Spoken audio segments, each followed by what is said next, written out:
வணக்கம் friends, welcome to my channel. இன்றைக்கி நம்ம சேனலில் என்ன செய்ய போகிறோம்னா ஒரு சூப்பரான கருணக்கிழங்கு புளிக்குழம்பு செய்ய போகிறோம். அதுக்கு ஒரு 1/4 கிலோ கருணக்கிழங்கை நல்லா 2 விசில் விட்டு வேக வச்சு தோல் உரித்து நறுக்கி எடுத்துகிட்டு வந்திருக்கேன்.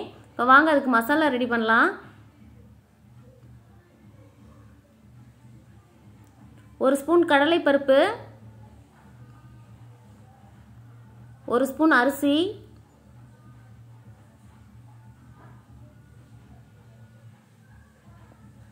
நல்லா வறுத்துக்குவோம்.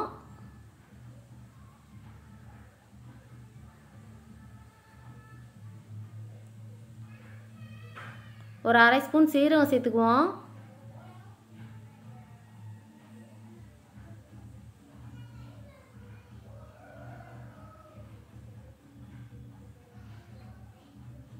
ஒரு ஸ்பூன் மல்லி சேர்த்துக்கலாம்.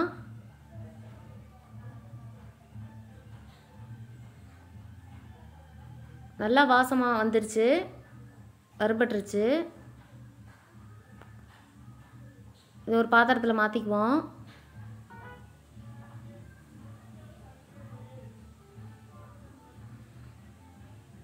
அதே பாத்திரத்தில் ஒரு ஸ்பூன் எண்ணெய் ஊற்றிக்குவோம். 1/2 ஸ்பூன் மிளகு, 1/2 ஸ்பூன் வெந்தயம்,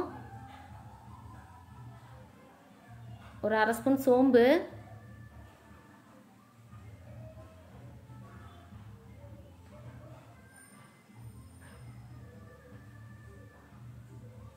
ஒரு 10 பட்டை மிளகாய்.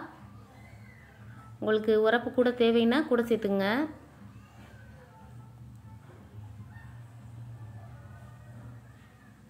ரெண்டு சில் தேங்காய் நல்லா வதக்கலாம்.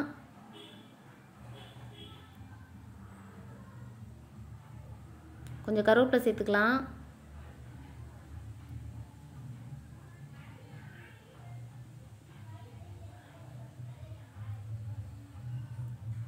நெய் நம்ம அதோட சேர்த்து ஆற வச்சிடலாம். ஆறட்டும்.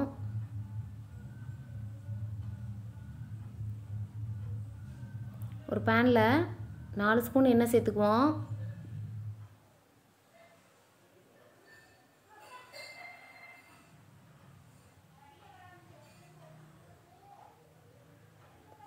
ஒரு ஸ்பூன் சோம்பு சேர்த்துக்கலாம்.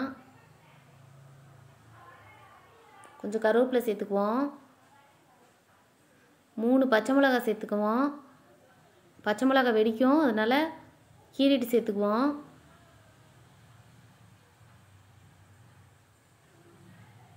ஒரு 10 பூண்டு சேர்த்துக்கலாம்.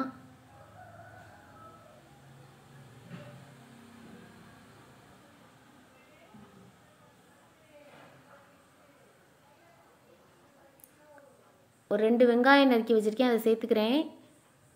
சின்ன வெங்காயம் இருந்துச்சுன்னா சேர்த்துக்குங்க, அது ரொம்ப நல்லாயிருக்கும்.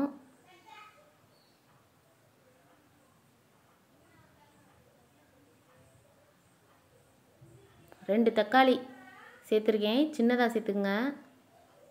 இப்போ நம்ம ஆற வச்சதை அரைச்சிட்டு வந்துடுவோம். கொஞ்சம் உப்பு சேர்த்துக்கலாம்.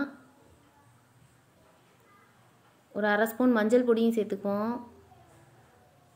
இப்போ நல்லா அரைச்சிட்டு வந்தாச்சு, ஃபைன் பேஸ்ட்டாக அரைச்சாச்சு, சேர்த்துக்கலாம்.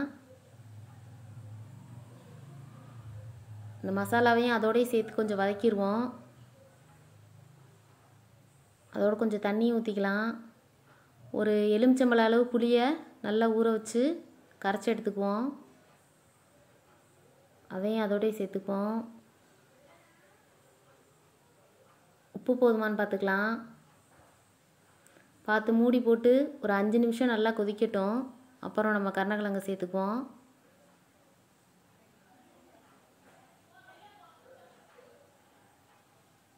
கொதிச்சிருச்சு. இப்போ நம்ம கருணக்கிழங்கு சேர்த்துக்கலாம். கருணக்கிழங்கு ரொம்ப அவிய விட்டுற வேணாம், ஒரு 2 விசில் வச்சா போதும். ரொம்ப அவிய விட்டால் கரைஞ்சிரும். இன்னும் ஒரு 5 நிமிஷம் வச்சுருப்போம் மூடி போட்டு. 5 நிமிஷம் ஆயிடுச்சு, குழம்பு ரெடி ஆயிடுச்சு. ஒரு சுவையான கருணைக்கிழங்கு குழம்பு ரெடி ஆயிடுச்சு. நீங்களும் இதை உங்கள் வீட்டில் செஞ்சு பாருங்கள். எப்படி இருந்துச்சுன்னு சொல்லி கமெண்ட் பண்ணுங்கள், லைக் பண்ணுங்கள், ஷேர் பண்ணுங்கள், சப்ஸ்கிரைப் பண்ணுங்கள்.